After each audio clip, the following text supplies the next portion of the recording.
It wasn't just another American fighter, it was the weapon that would destroy Japanese naval aviation forever.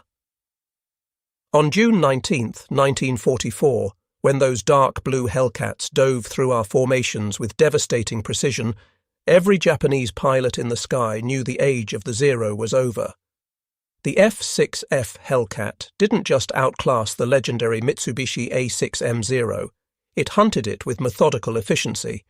6.50 caliber Browning machine guns that converged at the perfect killing range, armor plating that made it virtually indestructible, and that massive Pratt & Whitney R2800 double Wasp engine, 2,000 horsepower that could push the Hellcat to 380 miles per hour and climb at over 2,500 feet per minute. What happened that day over the Philippine Sea wasn't a battle, it was an execution. In what American pilots would call the Great Marianas Turkey Shoot, the Imperial Japanese Navy lost approximately 480 aircraft, while the Americans lost just 33 planes. This is the true story of how the F6F Hellcat became the most successful fighter aircraft in naval history, achieving an unprecedented kill ratio of 19-1, and how it crushed the once invincible Zero in the most decisive carrier battle ever fought. The path to this decisive day began on June 6, 1944, as Task Force 58 sortied from Majuro Harbour in the Marshall Islands.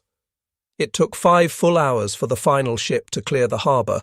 The largest carrier force ever assembled was heading for the Marianas. Vice Admiral Mark A. Mitcher, the wizened pioneer aviator who had been flying since 1915, commanded this massive armada from his flagship, USS Lexington.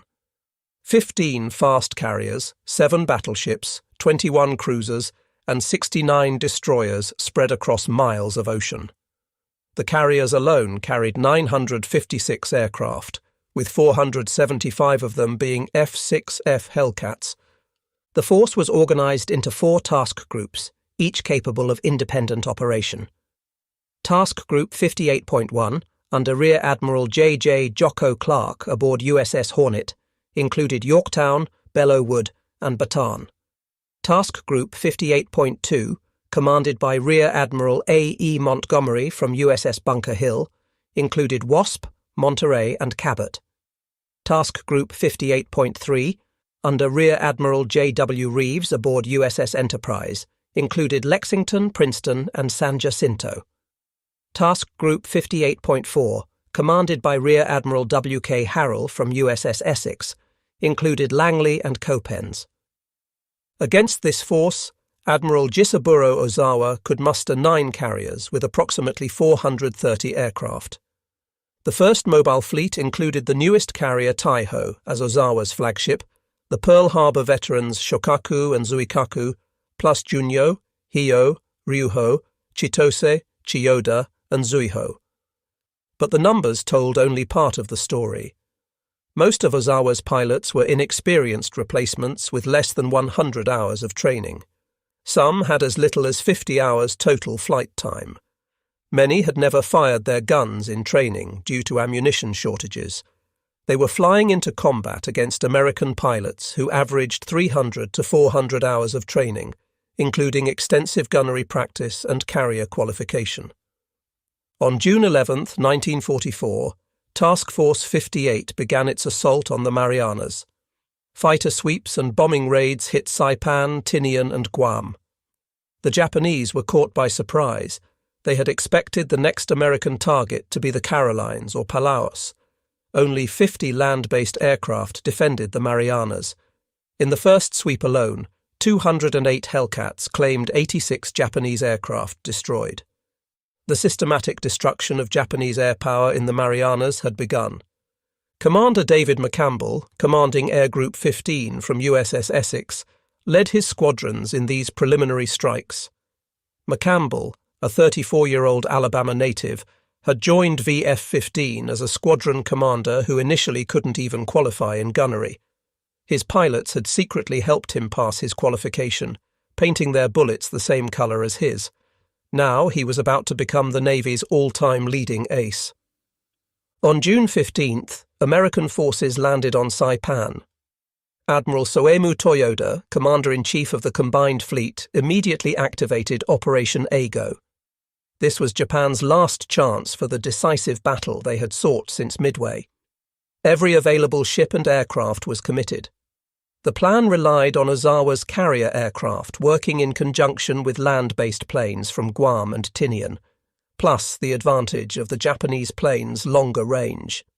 They could strike from beyond American range, land on Guam to refuel and rearm, then strike again. But the Americans had advantages Ozawa didn't fully appreciate. Task Force 58's radar could detect incoming raids at 150 miles. Fighter directors in each carrier's combat information center could vector Hellcats to perfect intercept positions. The proximity-fused anti-aircraft shells, still classified top secret, would devastate any aircraft that got through the fighter screen. And most importantly, the F6F Hellcat was specifically designed to kill Zeros. The morning of June 19th began with pre-dawn preparations. In VF-16's ready room aboard Lexington, Lieutenant Junior Grade Alexander Vratsiu checked his plotting board and equipment.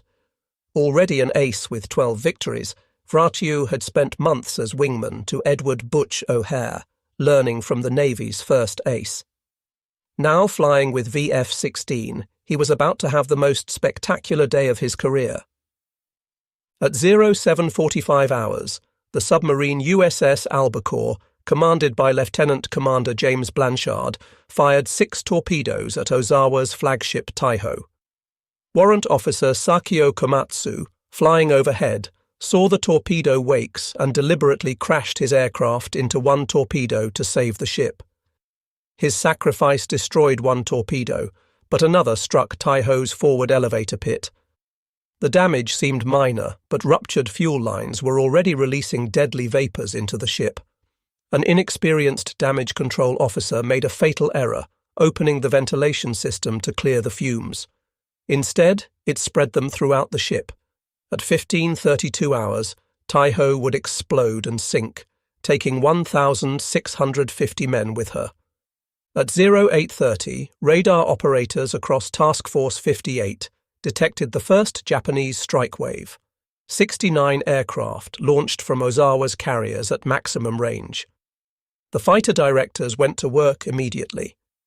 Vector 250, Angels 25, bogies approaching, crackled over the radio waves. Hellcats already airborne climbed for altitude advantage. Those on deck scrambled to launch. Commander Charles Brewer, leading VF-15 from Essex, was among the first to spot the incoming raid.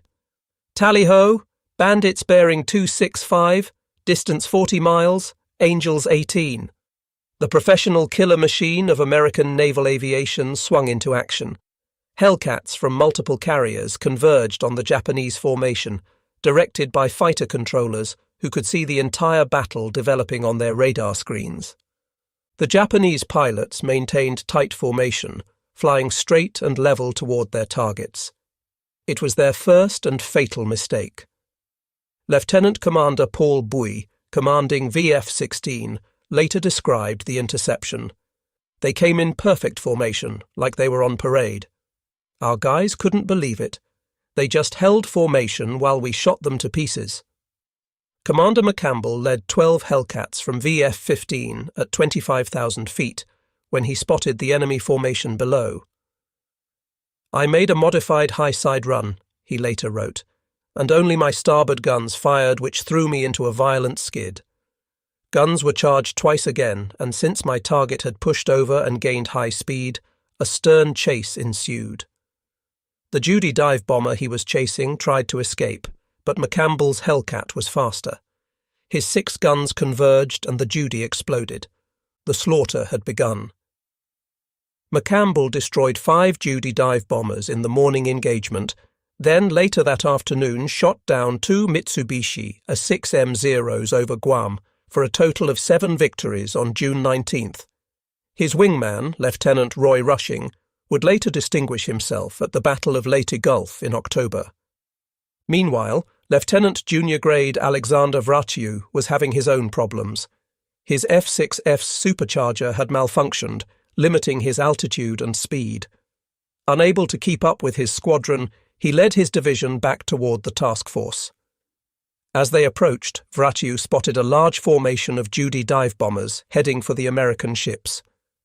What happened next became legend. They were so thick against the water below, Vratiou later recalled. I felt like a kid with a plate of cookies, afraid someone else was going to take some even though I had all I could stuff. In just 8 minutes, using only 360 rounds of ammunition, about 10 rounds per gun per kill, Vratiou shot down 6 Judy dive bombers. His marksmanship was nearly perfect. After landing on Lexington, Vratiou climbed out of his Hellcat and, still wearing his flight gear, held up 6 fingers for the photographers. The photograph became iconic, the grinning young ace symbolizing American dominance in the air. When he inspected his aircraft, he discovered the wingfold pins were protruding. He had flown his greatest mission with his wings only partially secured. The first wave was being annihilated. Of 69 Japanese aircraft, 42 were shot down. The few survivors who returned to their carriers reported scenes of horror, Hellcats everywhere, coming from above, from the sides, always with superior speed and firepower. The second wave of 128 aircraft launched at 0900 met an even worse fate. By now, every Hellcat in Task Force 58 was either airborne or ready to launch. The fighter directors had perfect radar plots of the incoming raid. The Japanese flew into a wall of Hellcats positioned at perfect intercept altitudes. Lieutenant Eugene Valencia of VF-9, flying from USS Yorktown, had developed what he called the mowing machine tactic.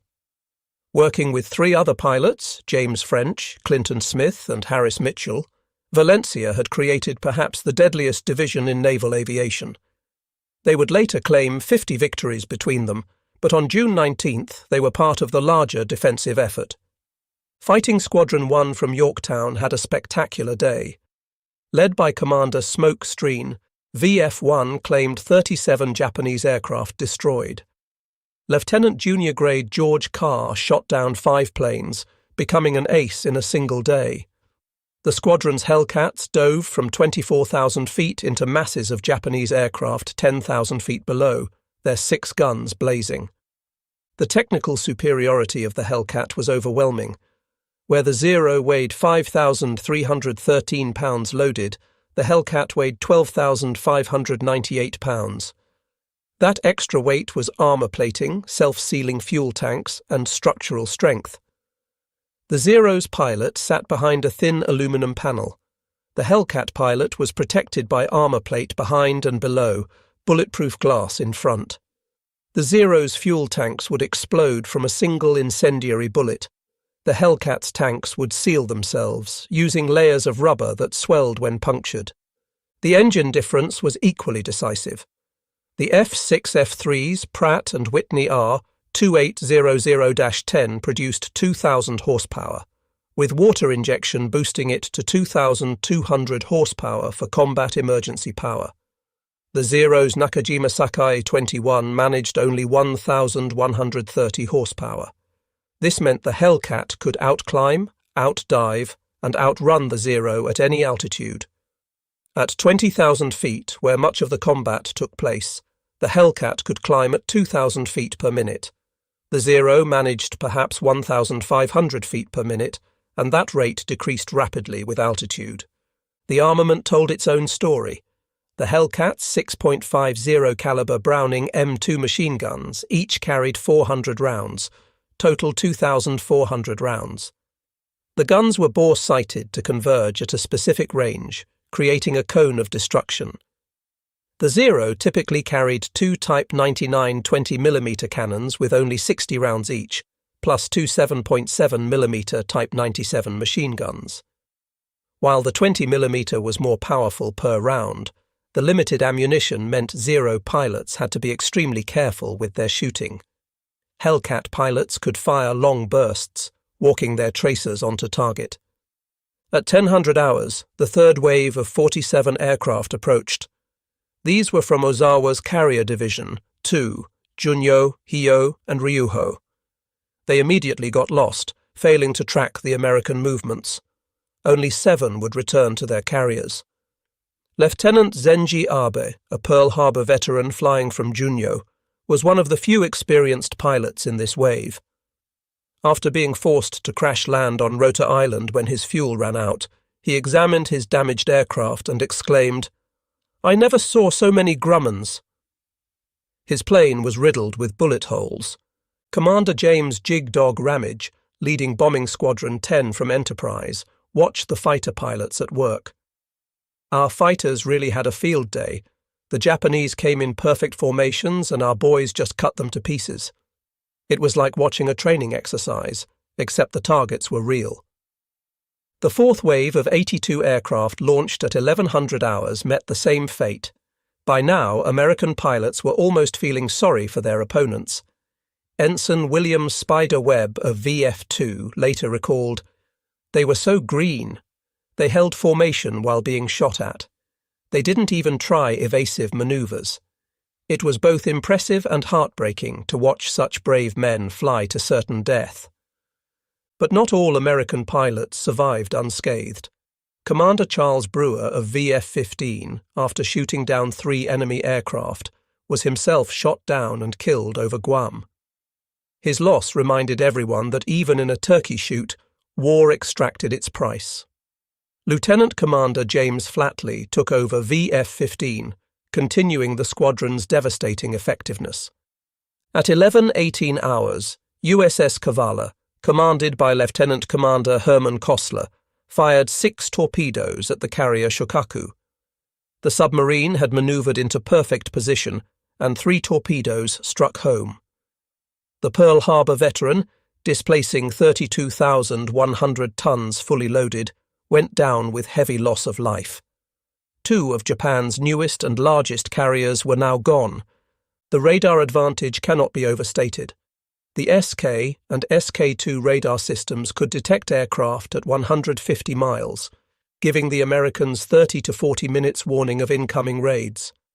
The Japanese had only visual detection, usually spotting American fighters when they were already in firing position.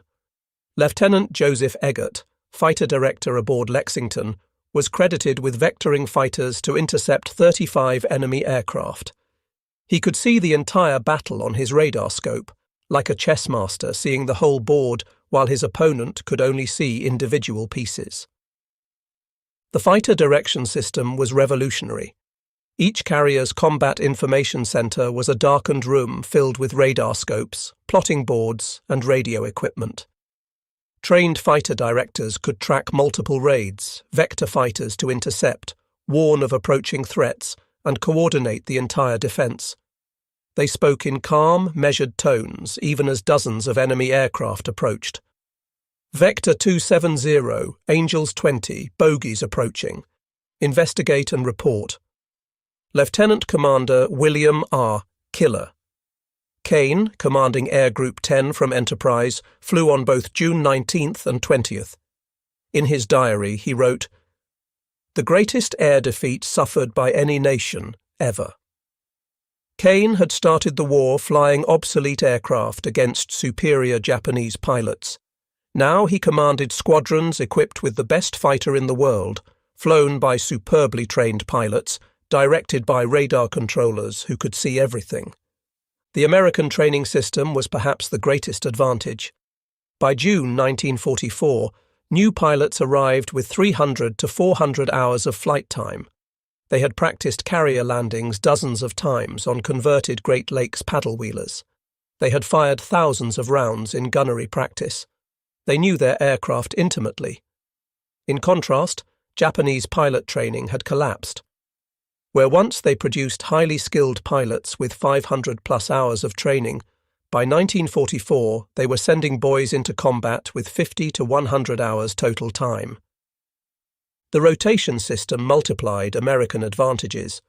Experienced pilots like Lieutenant Commander John S. Jimmy Thatch, inventor of the Thatch-Weave defensive tactic, were rotated home to train new pilots. Their combat experience was institutionalized, taught to every new pilot. The Japanese kept their experienced pilots in combat until they died. By June 1944, almost all the Pearl Harbor and Midway veterans were dead. The few survivors, like Zenji Abe, were overwhelmed trying to lead inexperienced pilots against superior American forces. The communications advantage was crucial. American pilots had reliable VHF radios using standardized terminology. They could coordinate attacks, warn of threats, and maintain situational awareness. "Brake right, Blue 2, 0 on your 6. "Roger, braking right, thanks, lead." Japanese radios were notoriously unreliable. Many pilots flew without them to save weight, relying on hand signals impossible to see in combat. By noon on June 19th, the first phase of the battle was over. The Japanese had launched 373 carrier aircraft in 4 waves. Approximately 346 carrier aircraft had been shot down on June 19th alone. American losses were 33 aircraft and 26 flight personnel, most operational accidents rather than combat losses. The ocean around Task Force 58 was littered with burning wreckage, oil slicks, and Japanese pilots in life rafts. Admiral Mitcher, watching from Lexington's flag bridge, turned to his staff and said, "The Japanese carrier air force has been destroyed. They'll never recover from this." He was right. Japan had lost not just aircraft, but irreplaceable pilots. The carriers might be repaired or replaced, but the trained air crew could not be regenerated in the time Japan had left. The afternoon saw continued action over Guam and Rota, as American fighters caught Japanese aircraft trying to land and refuel. VF-16's pilots, including Vrasiu, flew multiple sorties, adding to their victory tallies. The total Japanese losses for the day would reach approximately 480 aircraft, when including land-based planes destroyed. The maintenance crews worked miracles. Damaged Hellcats were repaired overnight, ready to fly again the next day. The American logistics system delivered fuel, ammunition, and spare parts in enormous quantities. Each carrier had machine shops capable of manufacturing parts. Damaged engines were swapped out in hours. The Japanese, meanwhile, struggled to keep their remaining aircraft operational, cannibalizing damaged planes for parts. As the sun set on June 19th, Admiral Ozawa still believed he might salvage something from the disaster. He had no idea of the scale of his losses. Returning pilots reported shooting down hundreds of American aircraft. In reality, they had shot down almost none. The few Japanese pilots who survived were exhausted, demoralized, and traumatized by the day's events. June 20th brought the second phase of the battle, the American counterstrike. Search planes had been looking for the Japanese fleet all day.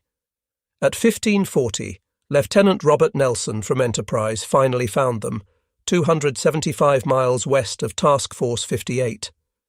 It was extreme range for the American aircraft, and launching so late meant they would return after dark. But Mitcher didn't hesitate. "Launch 'em." At 16:24, Task Force 58 began launching 216 aircraft, 85 Hellcats, 77 dive bombers, and 54 torpedo bombers. Every pilot knew the risks. They would be flying to the absolute limit of their range. Many would not have enough fuel to return. But the chance to finish off the Japanese fleet was too good to miss. Lieutenant Commander Ramage led VB-10's Dauntlesses from Enterprise. As they approached the Japanese fleet, he could see 3 carriers, battleships, cruisers, and destroyers spread across miles of ocean.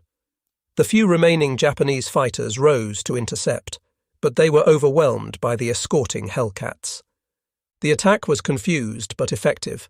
The carrier Hiyo took several bomb and torpedo hits and sank. Zuikaku was heavily damaged, as were the carriers Junyo and Chiyoda. The battleship Haruna took a bomb hit, and 2 oilers were sunk. But the real drama came on the return flight. As darkness fell, American aircraft began running out of fuel, the radio filled with desperate calls. "This is Blue 7. Engine quit. Going in. Red 3 ditching. Send help." Pilots watched their fuel gauges drop toward empty, calculating whether they could make it back. Admiral Mitchell made one of the war's most famous decisions. Despite the submarine threat, he ordered, "Turn on the lights." Every ship in Task Force 58 illuminated. Searchlights pointed skyward, flight deck lights blazing, even star shells fired into the air. It was like Times Square in the middle of the Pacific Ocean.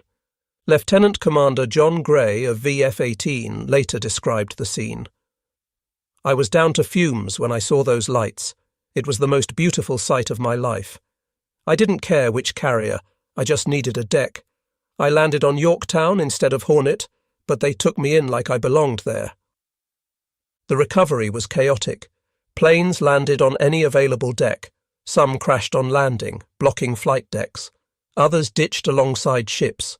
Destroyers picked up pilots from the water.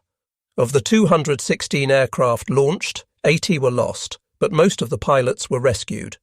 The human cost was 49 aircrew killed or missing, still less than the Japanese lost in pilots from just one carrier. Commander Kane wrote in his diary, "Mitchell took a hell of a risk lighting up the fleet, but he saved a lot of good men. That's the kind of leader men will follow anywhere." The Battle of the Philippine Sea was over. In 2 days, the Japanese had lost approximately 600 aircraft, 3 carriers, and 2 oilers. More importantly, they had lost nearly all their remaining trained carrier pilots. American losses were 123 aircraft, most from fuel exhaustion on June 20th, not combat. The technical specifications that made the Hellcat dominant tell the complete story. The F6F-3, the main production variant at Philippine Sea, had a wingspan of 42 feet 10 inches and length of 33 feet 7 inches. Its empty weight of 9,238 pounds included armor plating around the cockpit, oil cooler, and oil tank. The self-sealing fuel tanks could take multiple hits and keep functioning. The bulletproof windscreen could stop 20mm cannon shells. The R2800-10 engine was a masterpiece of engineering. With water injection, it could produce 2,200 horsepower for combat emergency power. The engine was incredibly reliable. Many Hellcats returned with cylinders shot off and still running. The 3-bladed Hamilton Standard propeller was perfectly matched to the engine, providing excellent climb and acceleration. The armament installation was carefully designed. The 6 guns were staggered to prevent interference, with 400 rounds per gun fed from boxes in the wings. The guns were harmonized to converge at 300 yards, creating a pattern about 6 feet in diameter where all 6 streams of bullets met. A 2-second burst put 200 rounds into that small area. Nothing could survive it. The cockpit was designed for combat. The pilot sat high, with excellent visibility in all directions. The controls were well placed and instinctive. The gun sight was a reflector type, projecting an aiming reticle onto a glass plate in front of the pilot. Unlike the Zero, which required constant adjustment of controls to stay in trim, the Hellcat was stable and flew almost hands-off. Production quality was consistent. Grumman built 12,275 Hellcats between 1942 and 1945, with peak production of 500 per month. Every aircraft was identical, with completely interchangeable parts. A Hellcat built in 1943 used the same parts as one built in 1945. This standardization made maintenance simple and efficient. The Zero, by contrast, was still partially hand-built in 1944. Each aircraft was slightly different. Quality was declining as Japan ran short of materials. Experienced workers had been drafted into the military. The engines couldn't produce rated power due to poor fuel quality and manufacturing tolerances. The fuel situation illustrated the broader problem. American carriers used 100-octane aviation fuel, specially refined for maximum performance. The Japanese were down to 87-octane fuel, reducing engine power and increasing mechanical problems. American pilots could push their engines to combat power without worry. Japanese pilots risked engine failure if they demanded too much from their worn engines. The logistics chain supporting the Hellcat was enormous. Fleet oilers brought millions of gallons of fuel. Supply ships delivered spare parts by the ton. Escort carriers ferried replacement aircraft. The mobile service squadrons could perform depot-level maintenance at forward bases. It was industrial warfare on a scale the Japanese couldn't match. The human factor remained decisive. American pilots knew they were flying the best fighter in the world. They had confidence in their training, their aircraft, and their leadership. If shot down, they knew massive rescue efforts would be made to save them. Japanese pilots knew they were flying inferior aircraft with minimal training against a superior enemy. Being shot down meant death or capture. The psychological impact of the turkey shoot was devastating. Survivors spread word of the Hellcat's invincibility throughout Japanese naval aviation. Morale plummeted. Many pilots began viewing missions as suicide runs, even before the formal adoption of kamikaze tactics. The Hellcat hadn't just defeated them physically, it had broken their spirit. Post-war analysis revealed the true scale of the victory. Japanese records confirmed American claims were actually conservative. In many cases, Japanese losses were higher than reported. The kill ratio of 19-1 wasn't propaganda. It was documented fact from both sides' records. The Hellcat continued its dominance throughout the war. On October 24, 1944, during the Battle of Leyte Gulf, Commander McCampbell would shoot down 9 Japanese aircraft in a single mission, setting a US record. His wingman, Lieutenant Roy Rushing, shot down 6 more. 2 pilots had shot down 15 aircraft between them, more than many squadrons managed in a day early in the war. By war's end, Hellcats had destroyed 5,223 enemy aircraft in air-to-air combat, while losing only 270 to enemy aircraft. That incredible 19-1 ratio. They flew 66,530 combat sorties, dropped 6,503 tons of bombs, and established American air superiority wherever they operated. The design philosophy behind the Hellcat influenced all subsequent American fighters. The emphasis on pilot protection, heavy firepower, and robust construction became standard. The Hellcat proved that in modern warfare, the side with better technology, training, and industry would prevail. Looking back, the Great Marianas Turkey Shoot was more than a battle. It was vindication of the American approach to war. While the Japanese clung to concepts of individual warrior spirit and lightweight maneuverable aircraft, the Americans had embraced industrial warfare. The Hellcat was its perfect expression, tough, powerful, and available in overwhelming numbers. Admiral Ozawa survived the war and later reflected on the battle's significance, acknowledging that the Battle of the Philippine Sea marked the end of Japanese carrier aviation. The American Hellcat, combined with superior pilot training and industrial capacity, had proven decisive in achieving victory. Commander David McCampbell, who ended the war with 34 victories, all in Hellcats, put it simply. The Hellcat was an honest airplane. It did exactly what you asked it to do. It brought you home. In combat, that's all that matters. As the sun set on June 19, 1944, Japanese naval aviation was finished as an effective force. The survivors, limping back to their carriers, knew they had met their master in the F6F Hellcat. The dark blue fighter with the white star had ended the myth of Japanese air superiority forever.